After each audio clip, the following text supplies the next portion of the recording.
A'oudhu billahi sami al-alim minash shaitan ar-rajim, bismillah ar-rahman ar-rahim, la paix soit sur vous.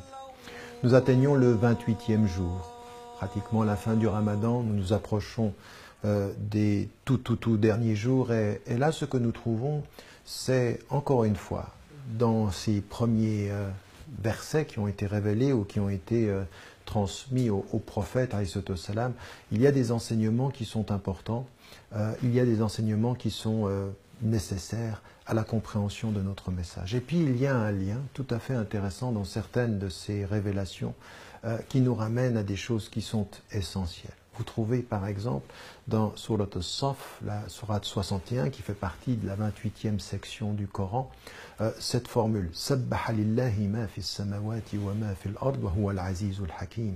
Ya ayyuhalladhina amanu lima taquluna ma la taf'alun.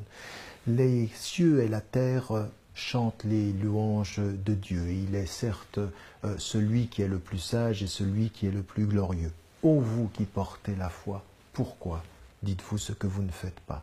Et il y a quelque chose de tout à fait particulier ici. D'abord, Sabbaha lillahi ma fi samawati wa ma fi al-ard. Souvent on oublie ce premier verset pour aller directement vers le deuxième verset. Et pourtant ce premier verset il est très important. Il est un certain type de rapport à la nature.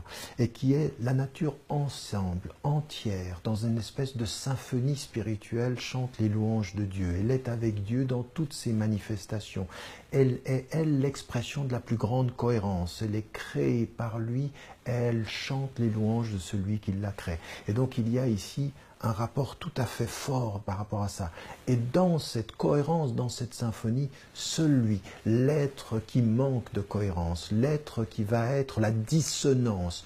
Pourquoi dites-vous ce que vous ne faites pas? La contradiction de l'homme entre ce que l'homme dit et ce qu'il fait est exactement l'opposé de la symphonie de la nature. Quand la nature ensemble chante les louanges, eh bien l'homme, au cœur de cette nature, exprime la dissonance, exprime la contradiction, exprime même l'opposition.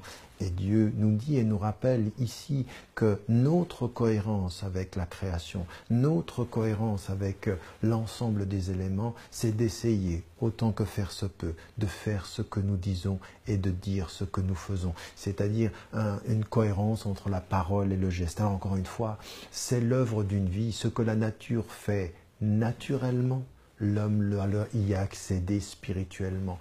L'éducation spirituelle de l'homme a réussi à faire ce que la nature fait naturellement. Naturellement, ça veut dire d'une certaine façon, nous qui nous pensons supérieurs à la nature parce que nous avons le pouvoir de la détruire, eh bien la nature nous enseigne la cohérence parce qu'elle est dans la cohérence naturelle. Au fond, spirituellement, la nature a le pouvoir ultime de nous enseigner ce qu'est la cohérence, même si nous, dans notre ignorance, nous avons le pouvoir de la destruction et de la contradiction.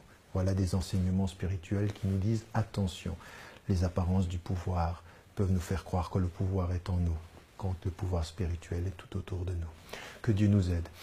N'oubliez pas, n'oubliez jamais de dire à ceux que vous aimez, que vous les aimez. La vie est fragile. Salam alaikum wa rahmatullahi wa barakatuh.